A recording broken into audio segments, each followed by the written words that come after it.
nosso grupo de... Bom dia a todos, bem-vindos. Hoje a pílula 6 do GAPS, nosso grupo de apoio a pessoas com zumbido. E a gente está com a convidada aqui, que é a doutora Karina Bezerra Rocha, fisioterapeuta, e nós vamos falar um pouquinho de como é a avaliação médica e fisioterápica do paciente com zumbido.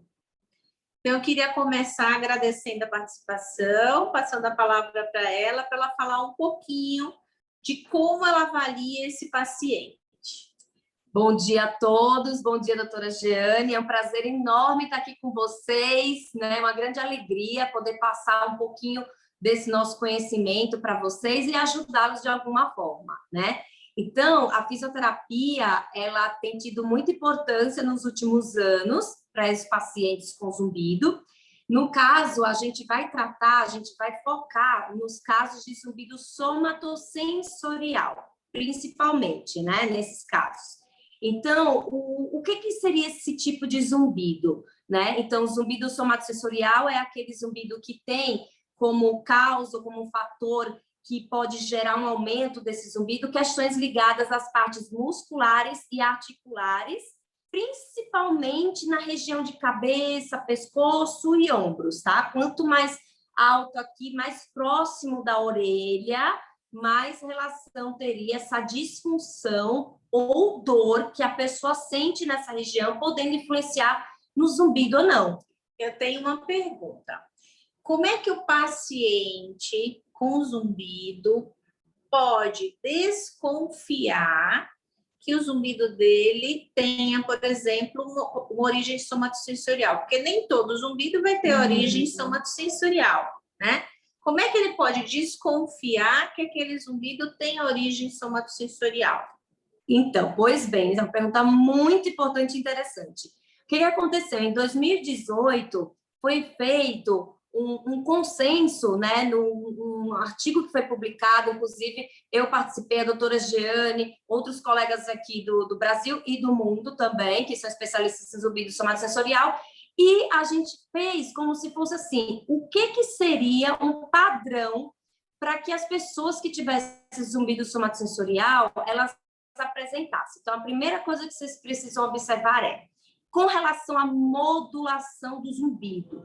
O zumbido modula quando você faz algum movimento de pescoço, por exemplo, para trás, para frente, roda para a direita, roda para a esquerda, inclina para a direita também. Você percebe se o zumbido modula? O que é modular? É aumentar ou diminuir o volume do zumbido, ou até mesmo mudar o tipo de som. Às vezes ele fica mais agudo ou vai para um grave. Então, qualquer mudança que ocorra no zumbido durante esses movimentos. E também pode ser aqui dos ombros, pode, quando eu levanto o ombro aqui, o meu zumbido altera. E também aqui na região da mandíbula, né? Aqui a gente tem uma articulação super importante, que é a temporomandibular, que é essa articulação da mandíbula, e quando nós abrimos a boca, apertamos os dentes, jogamos a mandíbula para frente, para o lado, para o outro, o zumbido também pode modular. Quando isso ocorre, o que a gente pensa? Opa, pode ter aí uma questão somática envolvida, né? E também, uma outra coisa também que geralmente acontece é as pessoas que movimentam os olhos, não é só pescoço, mandíbula, né? Os olhos também, olho para cima, olho para baixo, olho para a direita, olho para a esquerda, a pessoa fala que o zumbido também altera. É muito comum também as pessoas que têm zumbido somatosensorial, elas terem um tipo de dor que elas apresentam o que a gente chama de ponto gatilho miofacial. O que seria isso?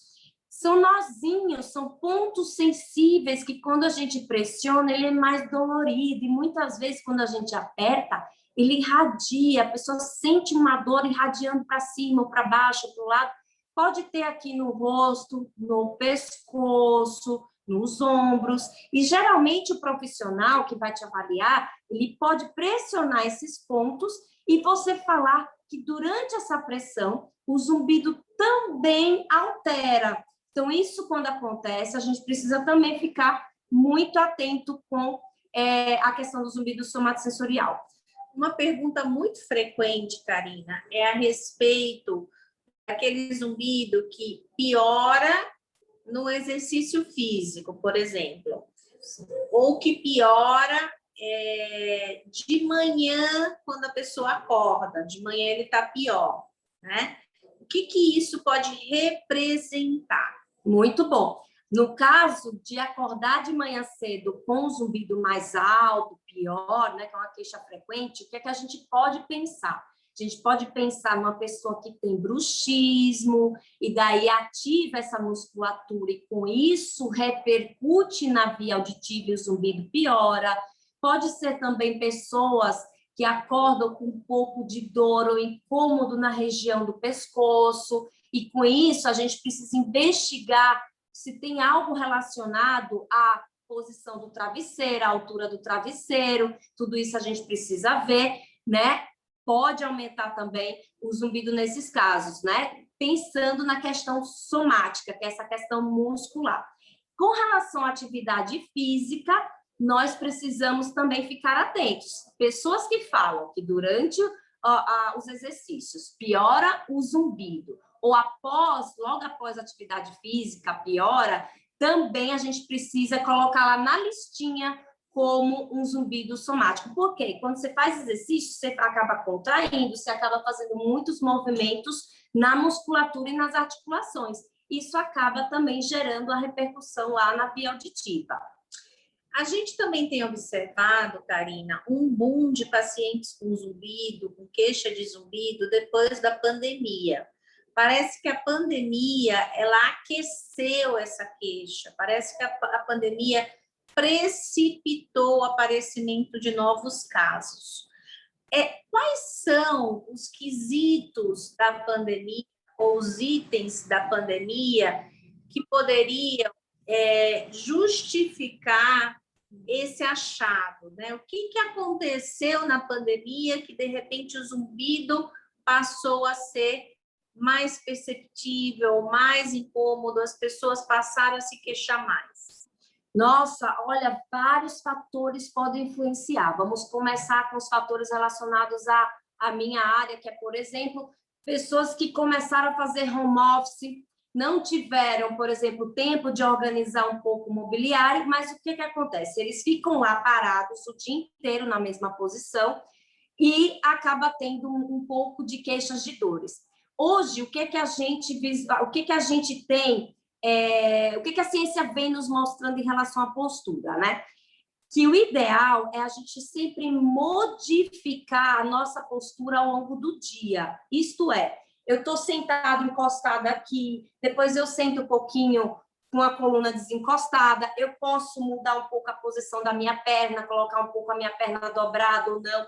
A mudança de postura ao longo do dia é o que é mais recomendado. Antigamente, se preconizava muito essa coisa assim, a gente vai ter que ficar que nem um robozinho o dia inteiro nessa posição. Isso tem cada vez mais descoberto que isso gera dor, isso gera uma maior tensão. Então, vamos nos movimentar na nossa postura de trabalho, tá? Agora, outras questões também, pessoas que aumentaram ou passaram a ter bruxismo. O que é bruxismo? É ranger ou apertar os dentes, seja de dia ou seja na hora de dormir, né, durante o sono. As pessoas também, muitas pessoas passaram a consumir mais açúcares, né, uma alimentação um pouco mais desregrada do que aquela alimentação que tinha antes da pandemia. Tenho alguns casos de pacientes que vêm com essa queixa, né, que abusaram de gordura, fritura, doce, bebida alcoólica e pioraram muito. O nível de estresse, preocupação, medos, né, burnout, muitas pessoas desempregadas, pessoas que tiveram óbitos na família também, né? Tudo isso acaba gerando uma piora ou até mesmo um aparecimento de um zumbido nesse período. E ainda mais a máscara, né? Porque a máscara, na hora que você põe, você acaba realmente tendo uma tendência de manter esses músculos da mastigação mais encurtados, né? Você acaba reduzindo aí esses movimentos que você faz, você costuma fazer usualmente, e isso também pode favorecer. Agora, tem um hábito que você me lembrou agora, doutora Giane, que as pessoas com a máscara, elas passaram a fazer um hábito que é ficar meio que jogando a máscara com a boca.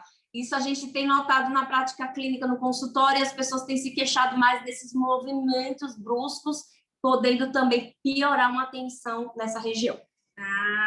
Isso aí realmente eu desconhecia. As pessoas usam queixo para arrumar a máscara. Tá, ok. Então, me conta um pouquinho mais da avaliação, dos testes que você faz no consultório para testar, porque agora a gente já falou bastante de história, mas dos testes que você costuma fazer para testar se aquele paciente é candidato ou não, quais os músculos que você vai abordar e qual tipo de estratégia terapêutica, porque são várias, só dentro da fisioterapia você tem inúmeras, né? Então, se você puder falar um pouquinho disso para os nossos ouvintes. Então, além daqueles que eu comentei no início, né? O fisioterapeuta, em primeiro lugar, a gente faz uma avaliação, um ambiente bem silencioso, né? Sem ruídos, para que ele preste atenção no zumbido naquele momento, para ele perceber bem se ele altera ou não durante os testes que a gente faz, avaliações para ver se modula ou não o zumbido. Então, a gente pede para que ele fique mais relaxado possível, ombros relaxados, mandíbula relaxada, para a gente fazer os movimentos que a gente acha que é importante para ver se modula ou não. Inicialmente, aqueles que eu comentei da modulação do pescoço, da mandíbula, a gente pede para fazer todos os movimentos dos ombros também, um pouquinho também do braço, a gente pede para movimentar os braços, para ver se altera o zumbido, e também o fisioterapeuta, o profissional que for atender o paciente, a gente pode fazer o que a gente chama de teste somático. O que seria isso? Todos os movimentos que vocês fizeram sozinhos, a gente vai tentar impedir o movimento com a nossa mão. Então, você vai fazer um movimento para frente, o profissional põe a mão aqui e fala, ó, eu não vou deixar você movimentar. E ele faz uma força para frente. E assim por diante, para trás, os lados, e também na hora que for rodar, a gente impede o movimento. No caso da mandíbula, ó, a gente coloca a mão aqui, e na hora a gente pergunta se o zumbido alterou ou não. É um teste contra resistência, é um dos testes que a gente faz. Tá, isso também, exatamente. O médico, se tem dúvida, se vai encaminhar para fisioterapeuta, ele pode, durante a avaliação dele, fazer no paciente para poder confirmar ou não aquela hipótese. O que mais? A segunda questão são as características desse zumbido. O que a gente vai procurar investigar?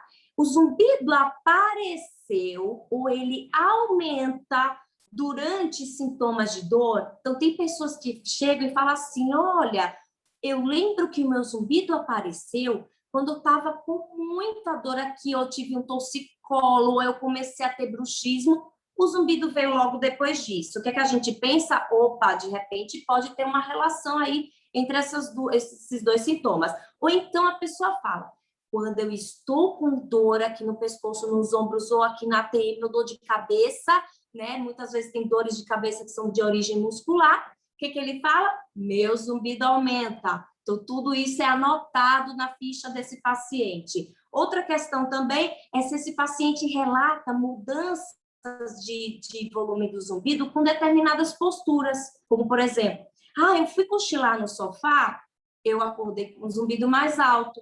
Ou então, pessoas que, como eu falei, estão lá no computador por muito tempo, começa a tensionar ou joga a cabeça assim para frente, tensiona. O que acontece?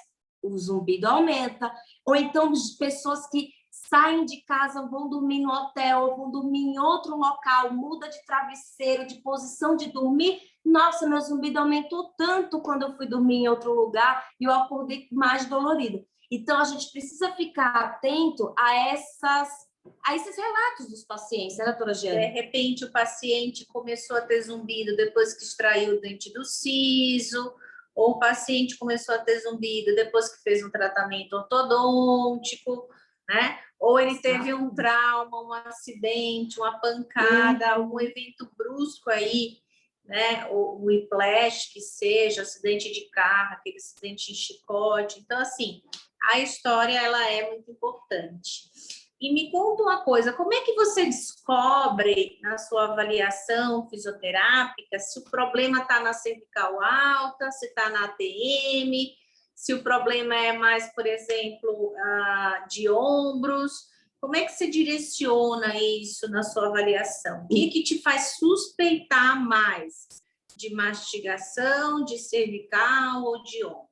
Então, o que a gente faz? Primeiro, a gente vai tentar identificar as queixas desse paciente. As queixas dele de dor, de tensão, são na região aqui do pescoço ou tem mais a ver com a região de mandíbula, né? Então, a gente primeiro colhe a história desse paciente. Na avaliação física, a gente vai fazer a palpação desses músculos para identificar aonde tem contratura, aonde tem mais tensão, aonde tem mais pontos gatilho, por exemplo, né? Aqui na mandíbula, a gente vai tentar investigar a movimentação, se tem estalinho, se crepita, se esse paciente abre a boca torta ou se ele abre a boca mais de forma simétrica, né? Se ele tem limitação de movimento, eu vou pedir para esse paciente movimentar a cervical dele, ele tem limitação, ele tem rigidez nesse movimento, e aqui na mandíbula também. Tudo isso a gente vai investigar. E, lógico, tem testes específicos que o fisioterapeuta faz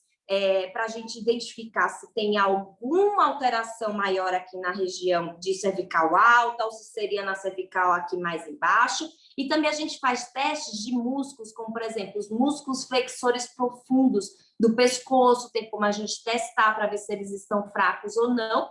E também aqui nessa região da ATM, a gente vai palpar toda a musculatura, a gente testa para ver se esses músculos estão fracos ou se entra em fadiga. A gente faz testes e a pessoa treme um pouquinho a mandíbula quando a gente vai fazer. Então, a gente vê uma certa fadiga nessa musculatura. Se o fisioterapeuta identificar que existe algo possível em relação a uma disfunção nessa articulação, a gente encaminha para o dentista, porque quem faz o diagnóstico de disfunção temporomandibular é o cirurgião dentista especialista em ATM. O fisioterapeuta ele vai ver essa questão cinético-funcional. Muito bem. E que mais? O que a gente pode falar em termos de exame físico desse paciente com zumbido e que pode ser de origem muscular ou articular? Tem características que são muito importantes, né, na história. Por exemplo, se o zumbido é só de um lado, sim, ou de repente se tem dor associada, né? O que mais? Por exemplo, uma variação, né, como eu falei, de intensidade ou de tipo de som, ou até mesmo de local. Vocês sabiam que tem pessoas que falam, nossa, parece que meu zumbido está à direita, tem horas que parece que ele anda, vai para a esquerda. Eu já vi muito esse relato. Então, essa coisa da localização também, a gente precisa ficar atentos e pensar nesses pacientes com zumbido somatosensorial, né? No caso do paciente que a doutora Jane falou aí, do zumbido unilateral, de um lado só, a literatura nos mostra que fiquem atentos com pessoas que têm uma audiometria que é igual nas duas orelhas. Então, a audiometria simétrica e tem um zumbido de um lado só. Então, nesse consenso que a gente participou, eles falam justamente disso. Prestem atenção nesses pacientes que têm essa audiometria simétrica iguais nos dois ouvidos e tem um zumbido de um lado só.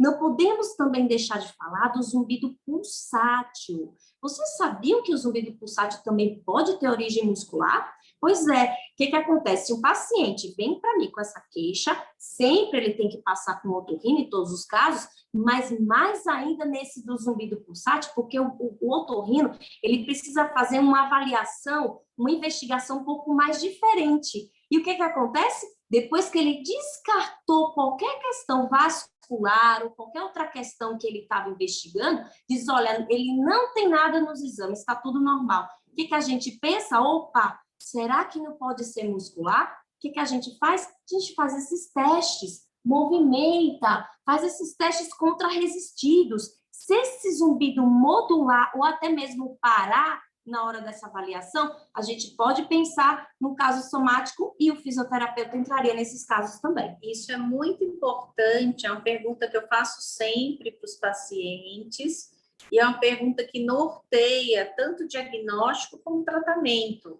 Imita para mim o seu zumbido. Como é o seu zumbido? Porque às vezes o paciente não se liga que essa informação do zumbido ser contínuo ou ter ritmo é importante. O fato do zumbido ter ritmo, ele é muito importante, porque ele vai direcionar a gente para um protocolo de diagnóstico e tratamento diferente, né? E aí, então, que a gente às vezes pode chegar numa síndrome da tensão do tensor do tímpano, né? E aí eu queria levantar uma outra queixa, além do zumbido de um lado só, além da dor, que também é muito frequente, que é a plenitude auricular, a sensação de ouvido tampado, a sensação de entalamento, que muitas vezes pode ser confundida com a disfunção tubária e não é uma disfunção tubária, né? É uma queixa que a gente tem visto muito hoje em dia, né? Associada ao zumbido, né? O que pode ser quando o paciente fala, olha, eu tenho um zumbido desse lado, o ouvido dá umas pontadas e eu sinto o ouvido tampado, entalado de um lado só? Muito, né? Bom. Doutora Jeane, é assim, olha, eu tenho percebido, né, nos últimos anos, um aumento do diagnóstico da síndrome tônica do tensor do tímpano, que pode ser causado pelo quê? Pelo bruxismo, por uma disfunção temporomandibular, ou até mesmo por um choque acústico, né? A pessoa, de repente, vai pôr um fone de ouvido e na hora que coloca o som, o fone está muito alto, e aí vem aquele impacto muito alto daquele som, que muitas vezes pode ser confundido por uma disfunção temporomandibular, às vezes a pessoa teve por um choque acústico. Então, quais seriam esses sintomas? O zumbido, a sensação de ouvido tampado, como se você estivesse descendo a serra, umas pontadinhas lá dentro, como se fosse uma dorzinha. Às vezes o paciente também tem queixa de tontura leve, uma vertigenzinha leve, por isso que muitas vezes confunde com síndrome doença de Meniere, né? Então tem que fazer um diagnóstico diferencial com equipe multidisciplinar, médicos, né, fisioterapeutas juntos. Então, outras questões também, sensação de vibração dentro do ouvido, sensação de eco, como se você estivesse ouvindo a própria voz. Tudo isso que eu estou falando é o que a literatura científica nos mostra. Também uma audição distorcida. Essa semana eu peguei um paciente com síndrome tônica e ele falou, parece que a voz entra meio distorcida. E em alguns casos também, que eu já peguei, que o paciente se queixa, olha, eu sinto uma sensação de formigamento, de dormência, ou até mesmo queimação nessa região aqui. Não precisa ter todos esses sintomas que eu citei, mas se tiver, fiquem atentos que pode ser uma síndrome tônica do tensor do tímpano. Uma característica desses pacientes também é a sensibilidade a sons. Exatamente. E muitas vezes a gente pode encontrar alça vascular. Uhum. E para finalizar, quais são os seus comentários finais, doutora? Me conta. Então, resumindo, prestem atenção a sintomas acompanhados como tensões musculares, bruxismo, se tem disfunção temporomandibular, se tem dores, se tem esses pontos gatilho hipersensíveis, tá? Se modula, se vocês percebem que modula o zumbido durante o dia, procure um otorrinolaringologista e relate para ele esses sintomas, porque com certeza o médico irá encaminhar para o fisioterapeuta, que é fundamental uma equipe multidisciplinar. Então, o fisioterapeuta ele vai fazer o tratamento, né, através de técnicas de terapias manuais, ou até mesmo agulhamento seco.